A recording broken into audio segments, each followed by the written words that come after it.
এই তে আমার জায়গা নেওয়ার চেষ্টা করছে, এর একটা ব্যবস্থা করতে হবে। স্যার, আপনার সাথে আমার কিছু কথা ছিল। তে মানে কিম তেহং একটু বেশি তাড়াতাড়ি এগিয়ে যাচ্ছে না? কি বলতে চাইছো পরিষ্কার করে বলো। স্যার, তে যেদিন এই অফিসে জয়েন করেছে সেই দিন থেকে সবকিছু ও খুব সহজেই করে ফেলছে। এটা কিভাবে সম্ভব? নিশ্চয়ই কেউ ওকে সাহায্য করছে। আমার তো মনে হয় সুগা স্যার ওকে সাহায্য করছে। সুগা স্যারের সাথে টের কোনো সম্পর্ক আছে। কি? সুগা, তুই তের সাথে রিলেশনে গেছিস? এটা কখন, কিভাবে হলো? আরে ভাই, এভাবে মজা নিস না, আমি এখনো সিঙ্গেল। ঠিক আছে ঠিক আছে। এরা তো ফিস ফিস করে কি কথা বলছে? স্যার, তে রিজেক্ট হওয়ার পরেও জব পেয়েছে সুগা স্যারের রেকমেন্ডেশনে। সুগা স্যারই ওই মেয়েটাকে কোনো না কোনোভাবে সাহায্য করে চলেছে। মিস আয়ু, আপনি আমার সামনে দাঁড়িয়ে উঁচু গলায় কথা বলছেন? এর জন্য আপনাকে অফিস থেকে বের করে দিতে পারি, সেটা জানেন নিশ্চয়। সরি স্যার, আর এমনটা হবে না। আপনি আমাদের অনেক পুরনো এমপ্লয়ি, তাই এবারের মতন ক্ষমা করে দিচ্ছি। এবার আপনি আসতে পারেন। এভাবে আমাকে অপমান করলো, ছাড়বো না, কাউকে ছাড়বো না। মিস্টার জিওন জাংকুক, অপেক্ষা করো। তে জেকেকে ধন্যবাদ স্বরূপ একটি কফি মাগ দিয়েছে, সেটি পেয়ে জেকে প্রচন্ড খুশি হয়ে যায়। অন্যদিকে আয়ু তার বোন রোজের সাথে কিছু একটা বিষয়ে কথা বলছে। এই মেডিকেল রিপোর্ট চেক করলেই তো আমি ধরা পড়ে যাব, আর আমার তো হাতে কোনো আঘাতই নেই। এত ভাবিস না, জাংকুক ওই মেয়েটিকে পাগলের মতো খুঁজে চলেছে। তাকে একবার পেয়ে গেলে অত কিছু দেখতে যাবে না। টাকাতে তোকে মুড়ে রাখবে, যা চাইবি তোর পায়ের সামনে এনে হাজির করবে। সত্যি দি, এটা হবে? আমি রাজি। আমাকে আবার ভুলে যাস না। সুগা, তে 2 দিন ধরে অফিসে আসছে না কেন? তের মা অসুস্থ। জেকে তের মাকে দেখতে যাচ্ছে। হঠাৎ পথে সে তেকে দেখতে পায় এবং গাড়ি থামিয়ে দেয়। তে রাস্তায় পড়ে গিয়ে হাতে আঘাত পেয়েছে। এত দুর্বল কেন তুমি তে? বলে জেকে তেকে কোলে তুলে নেয় এবং গাড়িতে নিয়ে গিয়ে বসায়। ধন্যবাদ স্যার, আমি ঠিক আছি। আমাকে হাসপাতালে নামিয়ে দিলেই হবে। বাইরের পরিবেশটা একবার দেখেছো? বৃষ্টি বাড়ছে, আজকে আর হসপিটালে যেতে হবে না। যাও ফ্রেশ হয়ে নাও, এভাবে থাকলে ঠান্ডা লেগে যাবে। না না স্যার, আমি ঠিক আছি। আমার হসপিটালে যাওয়া উচিত। মা। মায়ের চিন্তা করতে হবে না, আমি তার জন্য নার্স রেখে দিয়েছি। এখন যেটা বললাম সেটা করো। তে আর কিছু বলার সুযোগই পেল না। ধন্যবাদ স্যার। হ্যাঁ, মা ফোন করছে। স্যার, একদম কথা বলবেন না, চুপ থাকবেন। হ্যালো মা। আমি ঠিক আছি। আমি জিমিন আছে না, জিমিনের বাড়িতে আছি। তুমি নিজের খেয়াল রেখো। রাখছি। মিথ্যে কথা বললে কেন? আপনি তো আমার মাকে চেনেন না। আমার মা ছেলেদের সাথে মেলামেশা একদম পছন্দ করে না। আহা, তোমার না বয়ফ্রেন্ড আছে? এই রে, আ- আসলে মা এই ব্যাপারে কিছু জানে না। তাই নাকি? বলি যে তের দিকে এগোতে শুরু করে। স্যার, আমার এখন হসপিটালে যাওয়া উচিত। বাইরে বৃষ্টি হচ্ছে, আজকের রাতটা এখানেই থেকে যাও। না স্যার, এটা। কেন ভয় পাচ্ছ? আমি কি তোমাকে খেয়ে ফেলবো নাকি? জেকে তের এতটাই কাছে ছিল যে জেকের গরম নিঃশ্বাস তের চোখে মুখে পড়ছে। তে ভয়ে চোখ এবং নিঃশ্বাস দুটোই বন্ধ করে রেখেছে। তা দেখে জেকে বাঁকা হাসে এবং টের থেকে দূরে সরে যায়। মিস দে, এবার নিঃশ্বাস নিতে পারেন। তুমি বেডে শুয়ে পড়ো, আমি সোফাতে শুয়ে পড়ছি। দেখতে দেখতে 3টে দিন কেটে গেছে। জেকে তেকে তার বাড়িতে এক প্রকার জোর করেই আটকে রেখেছে। জিমিনা, এই জিওন জাঙ্কুক লোকটা বিরক্তিকর। আমার সাথে সব সময় আঠার মতন চিপকে আছে। নিশ্চয়ই কোনো বাজে মতলব আছে। তুমি আমাকে এতটা খারাপ মনে করো? স্যার, আপনি। জেকে তেল থেকে ফোনটা কেড়ে নিয়ে কলটা কেটে দেয়। কি হলো বলো? আমি কি এতটাই খারাপ? কি এমন করেছি তোমার সাথে যে এমন অপবাদ দিলে? স্যার, আপনি আমার এত কাছে আসবেন না। কেন? আসলে কি হবে? তোমার শরীর দুর্বল, রেস্ট নাও। আমি তোমাকে আরও 2 দিনের ছুটি দিলাম। বলেই জেগে চলে যায়। দেখতে দেখতে আরো 2টো দিন কেটে যায়। সকলে যে যার কাজে ব্যস্ত। এরই মাঝে সুগা এসে জেগেকে জানায় সেই মেয়েটিকে খুঁজে পাওয়া গেছে। কি? কোথায় সে? তাড়াতাড়ি আমার কেবিনে নিয়ে আয়। জাংকুক, তুমি সেই? ধন্যবাদ, আমি সারা জীবন তোমার কাছে কৃতজ্ঞ থাকবো। আহ, আমার হাত। সরি, 5 বছর আগে আমাকে বাঁচাতে গিয়ে তুমি হাতে আঘাত পেয়েছিলে। এখন তুমি কেমন আছো? হাতে এখনো ব্যথা করে। ভারী কোনো জিনিস তুলতে বা ভারী কোনো কাজ করতে পারি না। আমাকে ক্ষমা করে দাও। এই কার্ডটি নাও, এতে যে অ্যামাউন্ট আছে সব তোমার। না না, এসবের দরকার নেই। প্লিজ এটা রাখো, কোনো দ্বিধাবোধ করো না। তোমার নাম কি? রোজ। এত বড় বাড়ি আমার? Yes ma'am. কিন্তু জাংকুক কেন এখানে থাকবে না? স্যার মাঝে মধ্যে আসবে। এই সার্ভেন্টদের আপনার জন্য রাখা হয়েছে। আমার একটু কাজ আছে, আমি এলাম। হুম, দিকে একটা কল করি, সবটা জানাতে হবে তো। হ্যালো দি। হ্যাঁ দি, অনেক বড় বাড়ি। হ্যাঁ, কি বলছো? দি, আমার ওই রিংটা চাই। তার আগে ওই তেকে সরাতে হবে।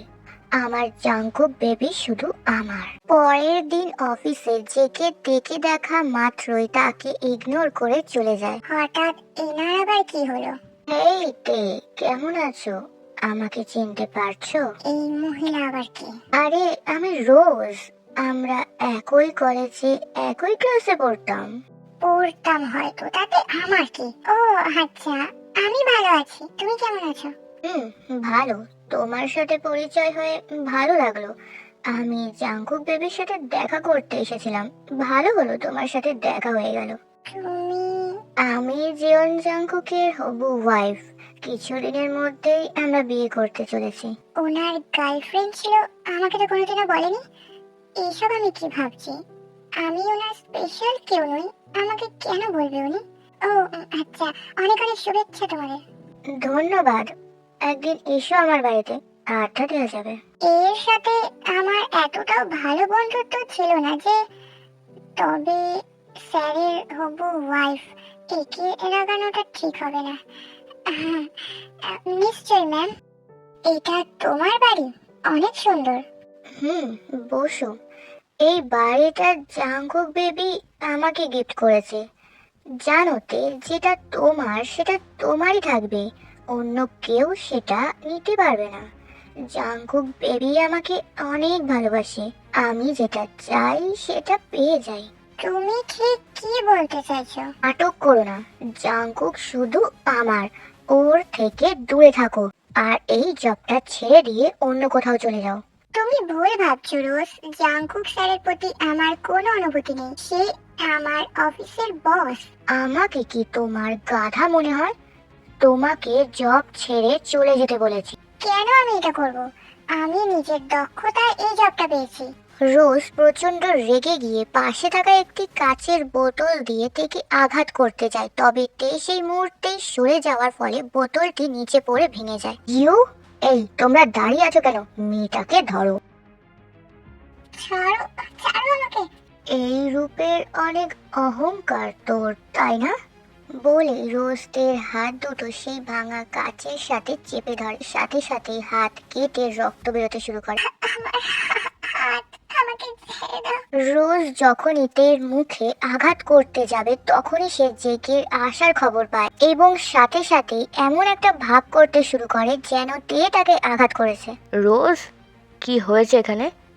জাংকুক বেবি, দেখো না, তে আমার কলেজ ফ্রেন্ড ছিল। অনেক দিন পর দেখা হয়েছে, তাই আমি ওকে বাড়িতে ইনভাইট করেছিলাম। কিন্তু ও আমার কাছ থেকে তোমার দেওয়া সেই নেকলেসটা চাইতে শুরু করে। ও যদি আমার কাছে অন্য কিছু চাইতো আমি দিয়ে দিতাম, কিন্তু এটা তোমার দেওয়া প্রথম উপহার ছিল। এটা আমার কাছে প্রিয়। আমি ওটা দিতে চাইনি, তাই ও আমাকে আঘাত করেছে। আমি কিছু করিনি স্যার, আমাকে বিশ্বাস করুন। জাংকুক বেবি, ও মিথ্যে কথা বলছে। তুমি ওর ব্যাগ চেক করো। তে, তোমার ব্যাগটা দাও। স্যার, আমাকে বিশ্বাস করুন। তে, ব্যাগটা দাও। ব্যাগ চেক করতেই নেকলেসটা পাওয়া যায়। জেকে এবং তে একে অপরের দিকে তাকিয়ে আছে। জেকে এটা মানতে পারছে না। অন্যদিকে তের চোখ জলে ভরে উঠেছে। সে ভালো মতনই বুঝতে পারছে এই সব রোজের একটা প্ল্যান ছিল। বেরিয়ে যাও তে, আমার চোখের সামনে থেকে চলে যাও। তে কাঁদতে কাঁদতে সেখান থেকে চলে যায়। হ্যাঁ, এই রক্ত, তে আহ বেবি, এটা আহ তুমি এত আঘাত সহ্য করেছ? সুগা, ডক্টরকে ইনফর্ম কর। তে তুমি এটা কেন করলে? আচ্ছা, মেয়েটা ঠিকভাবে বাড়ি পৌঁছেছে তো? আমার দেখা প্রয়োজন। বেবি। এই তো রোজ, আমি আছি এখানে। অন্যদিকে তের হাত দিয়ে রক্ত ঝরে পড়ছে, তবুও সে হসপিটালে যাচ্ছে না। ধীরে ধীরে চোখে ঝাপসা দেখতে শুরু করেছে, দুর্বল হয়ে পড়েছে। তখনই আরে তে, তুমি ঠিক আছো তো? চলো, আমি তোমাকে হসপিটালে নিয়ে যাচ্ছি। বলেই বোগাম থেকে ধরতে গেলে সে দেখে পেছনে সুগা দাঁড়িয়ে আছে। ভয়ে আর টেকে সে স্পর্শ করে না। পুরো রাস্তাতেই সুগা টের উপরে নজর রেখেছিল, যার জন্য বোগাম টের সাথে বাজে কিছু করার সুযোগ পায়নি। সুগা, কাল তে হুম, সব ঠিক ছিল। যতক্ষণ তে বাড়িতে প্রবেশ করেনি আমি ওর পিছু করে গেছি, যার জন্য ওই বোগাম সুবিধা করতে পারেনি। তুই তেকে নিয়ে এত চিন্তিত কেন? তুই না বলেছিলি যে তোকে বাঁচিয়েছে তাকে বিয়ে করবি? বেশি কথা না বলে কাল ওখানে ঠিক কি ঘটেছিল সেটার তদন্ত কর। আমার সন্দেহ হচ্ছে কিছু তো রহস্য আছে। সেই ঘটনার পর থেকে তে জেকেকে ইগনোর করতে শুরু করে। জেকে চেয়েও কিছু করতে পারছে না। আরে জেকে, এত ড্রিঙ্কস কেন করছিস? কি হয়েছে তোর? ছাড় আমাকে, আমি তোর বস। আমাকে আদেশ দিবি না। আমি বেকার, কোনো কাজের না আমি। তুই যদি কাজের না হোস তবে তো এই পৃথিবীর কেউই কাজের নয়। আমি এতটাই বাজে যে নিজের ভালোবাসাকে আটকাতে পারলাম না। তুই জানিস, আজকে তে ওই বোগামের সাথে চলে গেছে। ও বোধহয় বোগামের সাথে রিলেশনে গেছে। জেকে নেশার ঘোরে উল্টো পাল্টা বকতে বকতে ঘুমিয়ে পড়ে। ধন্যবাদ তে, আমার সাথে ডিনারে আসার জন্য। এ নাও। ধন্যবাদ বোগাম, কিন্তু আমি ড্রিঙ্কস করি না। আরে এটা শরবত, পান করো, ভালো লাগবে। না চাইতেও তেকে সেটা পান করতে হয়। বেশ কিছু সময় পর তের অস্বস্তি বোধ হতে শুরু করে। আরে তে, তুমি ঠিক আছো তো? এসো এসো, আমি তোমাকে রুমে নিয়ে যাচ্ছি। রুমে আসতেই বোগাম তের সাথে জবরদস্তি করতে শুরু করে। তে চেষ্টা করছে বোগামকে নিজের ওপর থেকে সরাতে, কিন্তু পারছে না। তখনই জেকে সেখানে চলে আসে এবং বোগামকে মারতে শুরু করে। তোর এত বড় সাহস! ওয়ার্ন করেছিলাম না আমি, তের আশেপাশে থাকবি না?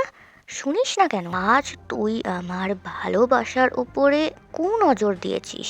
আজ তুই শেষ। একে, জেকে ছাড়, আমি দেখছি। বলেই সুগা প্রায় নিস্তেজ হয়ে পড়ে থাকা বোগামকে সেখান থেকে নিয়ে যায়। তে, তে তুমি ঠিক আছো তো? শরবতের সাথে তেকে এমন কিছু খাওয়ানো হয়েছে যার জন্য তে অদ্ভুত আচরণ করতে শুরু করেছে। জেকে সেটা বুঝতে পারে। তে তুমি এখন নিজের মধ্যে তে জেকেকে কিস করতে শুরু করেছে এবং হট ভাবে তাকে টাচ করছে। জেকে বেচারা আর কতক্ষণ নিজেকে সামলাতে পারে। তে ঠিক আছে, তুমি যখন শুনবেই না তখন যেটা হচ্ছে হোক, পরেরটা পরে দেখা যাবে।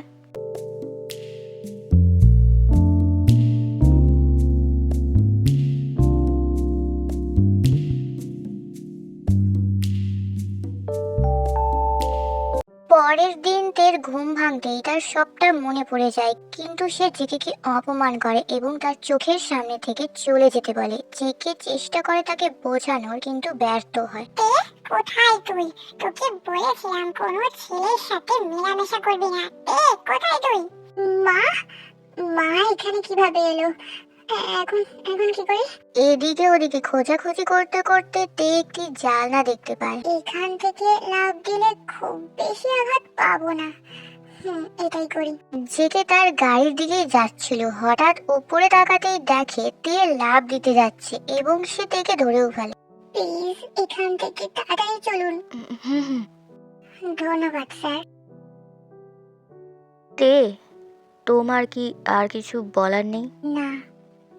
তে, আমি তোমাকে ভালোবাসি। আমি জানি তোমার কোনো বয়ফ্রেন্ড নেই। তাতে কি, আপনার তো ফিয়ান্সি আছে, আর আমি আপনাকে ভালোবাসি না। বলেই তে সেখান থেকে চলে যায়। জেগে এই মাত্র জানতে পারলাম সেই দিন কাজটা করেনি, ও নির্দোষ ছিল।